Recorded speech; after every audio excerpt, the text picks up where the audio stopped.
BPSC chairman लगातार झूठ बोल रहे हैं, ट्वीट पर ट्वीट कर रहे हैं, उनके ट्वीट पर किसी शिक्षक अभ्यर्थियों का भरोसा नहीं रहा। तो सारे मामलों को लेकर हम लोग पूरक परिणाम जारी हो, इसलिए माननीय उच्च न्यायालय में हम लोग याचिका दायर कर रहे हैं। बहुत लोग फर्जीवाड़े तरीके से पकड़े जा रहे हैं। मुझे लगता है कि बहुत बड़ी चूक शिक्षा विभाग से हो गई है, जिसका खमियाजा आज शिक्षक अभ्यर्थी बढ़ रहे हैं। बिहार सरकार के द्वारा लगातार कहा जा रहा है कि बिहार में बड़े पैमाने पर शिक्षकों की नियुक्ति की जा रही है। अलग अलग विभाग में भी रोजगार को लेकर के सरकार काम कर रही है। आपको बताते चले कि लगातार जो है, अभी जो हाल ही की बात करें तो जब 44 मंत्रालय की जगह 45 मंत्रालय हो गए, लगातार जो है खेल को लेकर भी आगे बढ़ने की बात कही जा रही है। लेकिन हम शिक्षा की बात करते हैं, लगातार जो शिक्षा विभाग में बड़े दावे किए जा रहे हैं, बड़े पैमाने पर भर्ती की जा रही है। पहले चरण की जो भर्ती प्रक्रिया खत्म हो गई, लेकिन उस पर भी सवाल खड़े हो रहे हैं। अब दूसरे चरण की जो भर्ती प्रक्रिया है वो भी खत्म हो चुकी है और इसी गांधी मैदान में बड़े पैमाने पर नियुक्ति पत्र दिया जाएगा। लेकिन देखिए, हमारे साथ छात्र नेता सौरभ जी, लगातार सरकार कह रही है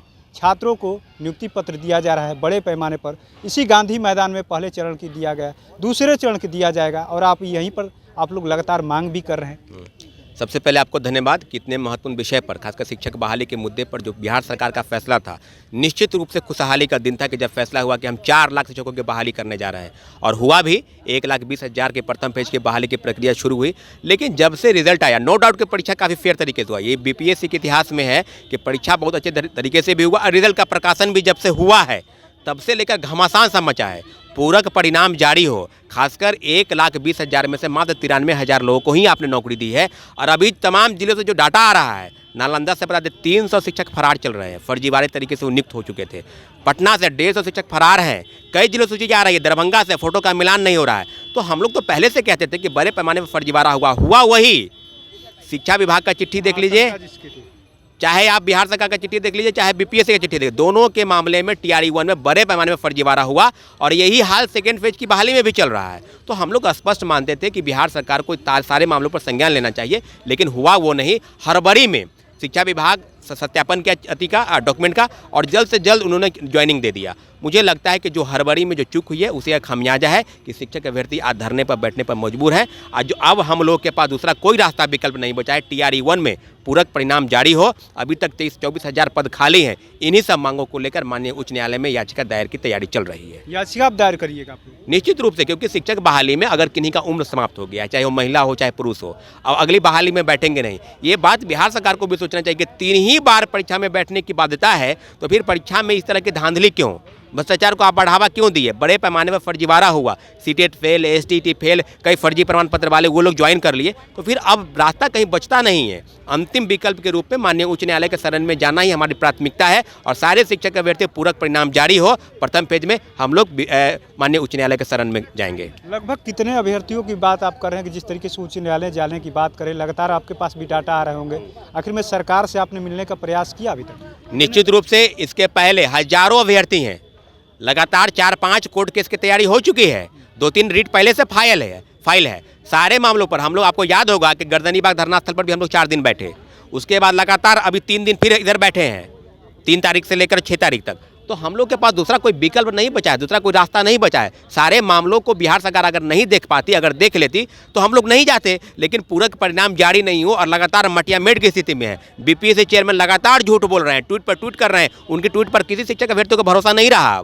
तो सारे मामलों को लेकर हम लोग पूरक परिणाम जारी हो, इसलिए माननीय उच्च न्यायालय में हम लोग याचिका दायर कर रहे हैं। आपने कहा बीपीएससी चेयरमैन झूठ बोले, लेकिन शिक्षा मंत्री हैं, अपर मुख्य सचिव के पाठक है, लगातार जो फरमान नए ला रहे हैं, आखिर में उनसे भी आप लोग मुलाकात किए कभी? देखिए, बिल्कुल शिक्षा विभाग हम लोग गए थे, लेकिन के पाठक से मुलाकात नहीं हुई थी। जो माध्यमिक शिक्षा के निदेशक है कन्हैया प्रसाद श्रीवास्तव, उनसे हम लोग की मुलाकात हुई है। लेकिन उन्होंने कहा कि सूची हमने बीपीएससी को भेजा है, 4700 पदों की सूची पहले फेज में गई थी, लेकिन मात्र 2700 रिजल्ट आया।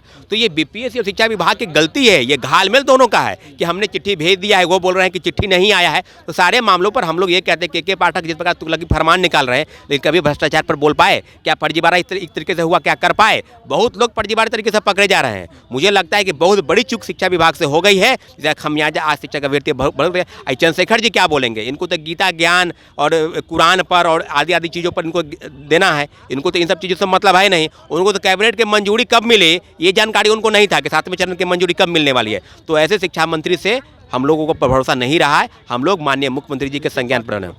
बिल्कुल के पाठक, लेकिन के पाठक को इन मामलों पे तो संज्ञान लेना चाहिए ना कि फर्जीवाड़ा किस प्रकार से हुआ। आप धड़ल्ले से फर्जीवाड़ा हुआ। डोमिसाइल नीति पर आप बात करेंगे तो डोमिसाइल सर्टिफिकेट भी फर्जीवाड़े तरीके से लोग बना लिए, दिव्यांग का सर्टिफिकेट फर्जीवाड़े तरीके से बना लिए।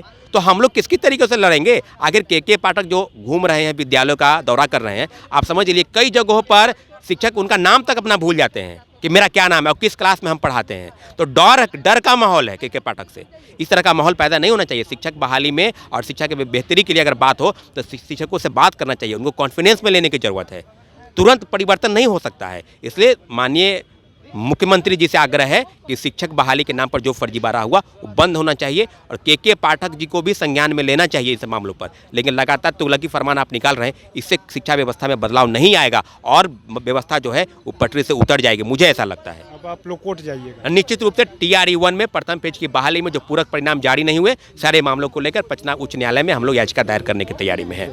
देखिए किस तरीके से छात्र नेता सौरभ कुमार ने साफ साफ कह दिया कि BPSC TRE-1 में जो है पूरक परिणाम को लेकर के जितनी भर्ती थी उतना नियुक्ति प्रमाण पत्र दिया गया, लेकिन कुछ सीटें खाली रह गई। यानी 93,000 लगभग इन्होंने बताया है कि सीटें भरी हुई है। उसके अलावा जो सीटें हैं उस पर हम लोग मांग करते हैं कि और अभ्यर्थियों को भरा जाए। साथ ही इन्होंने कह दिया कि जिस तरीके से BPSC और शिक्षा विभाग का जो घालमेल चला, हम लोगों ने जो मांग किया उस मांग के आधार पर रिजल्ट नहीं जारी किया गया, सप्लीमेंट्री रिजल्ट की इन्होंने बात कही है। साथ ही उन्होंने कह दिया कि अब कोई रास्ता नहीं बचा। एक तरफ जहां के पाठक लगातार जो बदलाव की बात करते हैं, तुगलकी फरमान की बात करें, वहीं दूसरी तरफ आखिर में इसमें क्यों नहीं दखल देते। उन्होंने बताया कि जिस तरीके से शिक्षा मंत्री दूसरे चीज़ों पर ध्यान देते रहते, गीता की बात करते, कुरान की बात करते, आखिर वह शिक्षा विभाग की बात कब करेंगे। उन्होंने साफ साफ कह दिया कि अब कोई रास्ता नहीं बचा, अब हम लोग सीधे जो है हाई कोर्ट का दरवाज़ा खटखटाने जा रहे हैं। अब देखना ये होगा कि आखिर में लगातार जो है शिक्षा विभाग में बड़े पैमाने पर एक तरीके से नौकरी दी जा रही, दूसरी तरफ लगातार जो है